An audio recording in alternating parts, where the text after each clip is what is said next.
दोस्तों, अगर आपको दिल्ली और चेन्नई के बीच में खेला गया मुकाबला पसंद आया हो तो हमारी इस वीडियो को दिल से एक लाइक जरूर कर दें।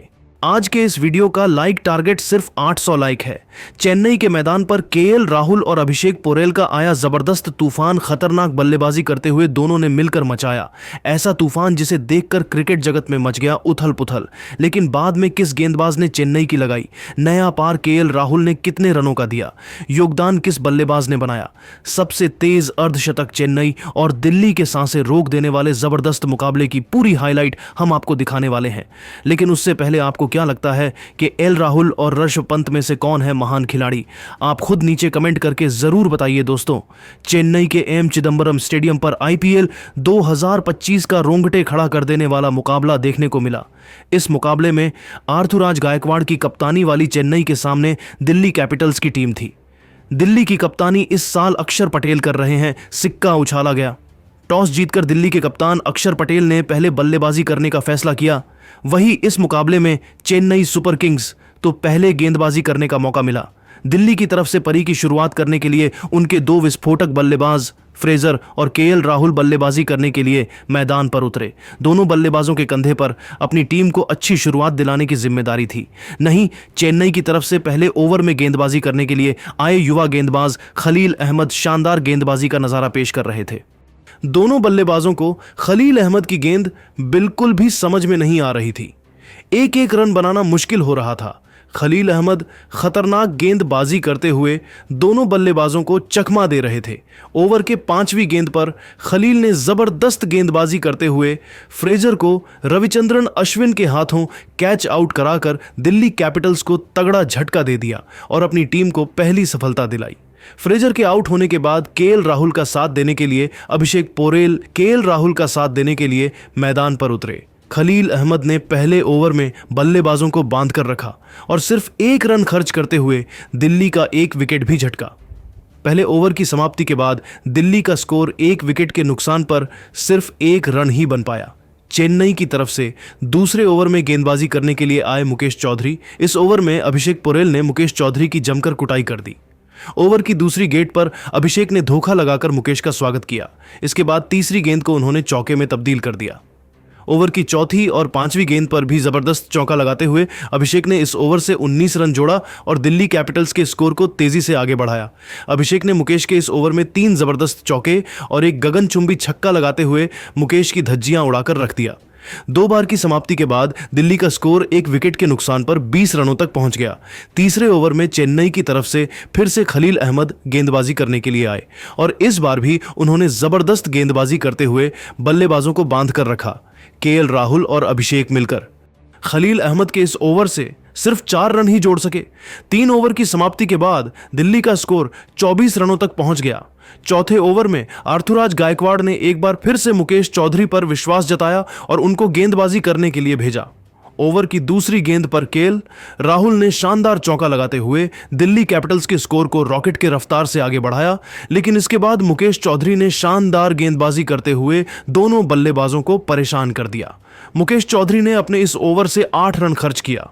इस तरीके से 4 ओवर की समाप्ति के बाद दिल्ली का स्कोर 32 रनों तक पहुंच गया। 5वें ओवर में गेंदबाजी करने के लिए एक बार फिर से खलील अहमद आए, लेकिन इस बार केएल राहुल ने ओवर की दूसरी गेंद को छक्के में तब्दील कर खलील अहमद के होश उड़ा दिए और अपनी टीम के स्कोर को तेजी से आगे बढ़ाया। दोनों बल्लेबाजों ने मिलकर 5वीं ओवर से 11 रन जोड़ते हुए दिल्ली के स्कोर को 43 रनों तक पहुंचा दिया। चेन्नई की तरफ से पावर प्ले के अंतिम ओवर में बदलाव देखने को मिला और इस बार ऋतुराज गायकवाड़ ने गेंदबाजी करने के लिए स्पिन के जादूगर रविचंद्र अश्विन को बुला लिया। अश्विन के पहली गेंद पर अभिषेक ने चौका लगाते हुए उनका स्वागत किया। इसके बाद अभिषेक और राहुल ने मिलकर अश्विन के इस ओवर से 8 रन बटोरे पावर प्ले की। समाप्ति के बाद दिल्ली की टीम 50 रनों का आंकड़ा पार कर गई। अभिषेक और केएल राहुल बल्लेबाजी करने के लिए सेट हो चुके थे। दोनों बल्लेबाजों के बीच मजबूत साझेदारी पनपती हुई दिखाई दे रही थी।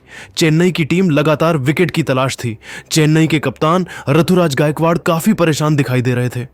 पावर प्ले की समाप्ति के बाद 7वें ओवर में एक बार फिर से चेन्नई की गेंदबाजी में बदलाव देखने को मिला और इस बार गेंदबाजी करने के लिए आए रविंद्र जडेजा। आते ही रविंद्र जडेजा ने इतनी खतरनाक गेंदबाजी किया कि केएल राहुल और अभिषेक के होश उड़ गए। दोनों बल्लेबाजों को रविंद्र जडेजा की गेंद बिल्कुल भी समझ में नहीं आ रही थी और एक एक रन बनाना उनके लिए काफी मुश्किल हो रहा था। वहीं रविंद्र जडेजा विकेट की तलाश में थे। खतरनाक गेंदबाजी करते हुए जडेजा ने ओवर की 5वीं गेंद पर अभिषेक पोरेल को मथीशा पथिराना के हाथों आउट करके उनके चारों खाने चित कर दिए और अपनी टीम को दूसरी सफलता दिलाई। चेन्नई की टीम इस मुकाबले में वापसी करती हुई दिखाई दे रही थी। अभिषेक का विकेट गिरने के बाद केएल राहुल का साथ देने के लिए खुद कप्तान अक्षर पटेल मैदान पर आ चुके थे। अक्षर पटेल के चेहरे पर विकेट गिरने का दबाव बिल्कुल भी नहीं दिख रहा था और आते ही अक्षर पटेल ने जबरदस्त छक्का लगाते हुए अपनी टीम के स्कोर को 60 रनों तक पहुंचा दिया। इसके बाद 8वीं ओवर में गेंदबाजी करने के लिए रविचंद्रन अश्विन आए। अक्षर पटेल और केएल राहुल ने मिलकर इस ओवर से 7 रन बटोरते हुए टीम के स्कोर को तेजी से आगे बढ़ाया। 9वीं ओवर में फिर से चेन्नई के कप्तान ऋतुराज गायकवाड़ ने गेंदबाजी में बदलाव किया और इस बार उन्होंने गेंद को नूर अहमद के हाथों में थमाया, लेकिन इस बार भी दोनों बल्लेबाजों का बल्ला रुकने का नाम नहीं लिया। 9 ओवर की समाप्ति के बाद दिल्ली का स्कोर 76 रनों तक पहुंच गया। जिस तरीके से दोनों बल्लेबाज बल्लेबाजी कर रहे थे उसे देखकर तो यही लग रहा था कि आज दिल्ली की टीम चेन्नई के सामने 100 से 70 रनों का लक्ष्य रख सकती है। लेकिन अब आपको क्या लगता है, इस बार आईपीएल की चमचमाती हुई ट्रॉफी कौन सी टीम जीतेगी? आप खुद नीचे कमेंट करके जरूर बताइए और क्रिकेट से संबंधित ऐसी नई नई वीडियो के लिए हमारे चैनल को जरूर सब्सक्राइब करिए। धन्यवाद। नमस्कार दोस्तों, अगर आपको चेन्नई सुपर किंग्स और रॉयल चैलेंजर बेंगलुरु के बीच खेला गया आईपीएल 2025 का 8वां और सांसें रोक देने वाला सबसे रोमांचक महामुकाबला पसंद आया हो तो इस वीडियो को आप एक लाइक जरूर करें। इस वीडियो का लाइक टारगेट 400 लाइक है तो इस वीडियो को आप दिल से लाइक जरूर करें दोस्तों।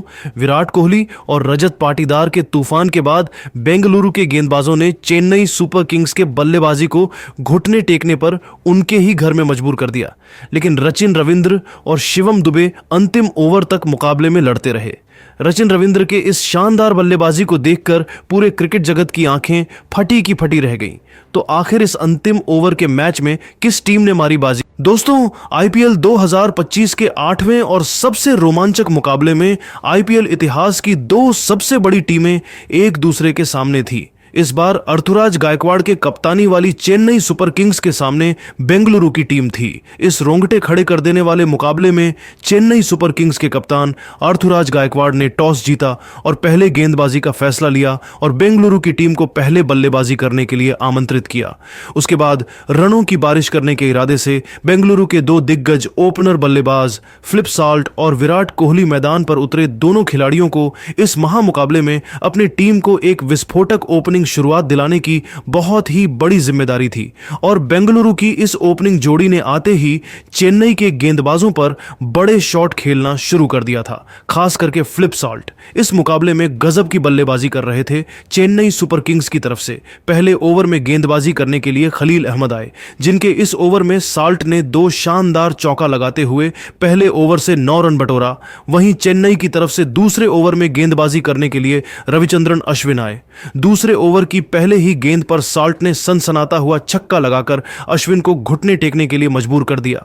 इसके बाद ओवर की दूसरी और आखिरी गेंद पर फ्लिप साल्ट ने शानदार चौका लगाते हुए दूसरे ओवर से 16 रन बटोरा और टीम के स्कोर को 25 रनों तक पहुंचा दिया।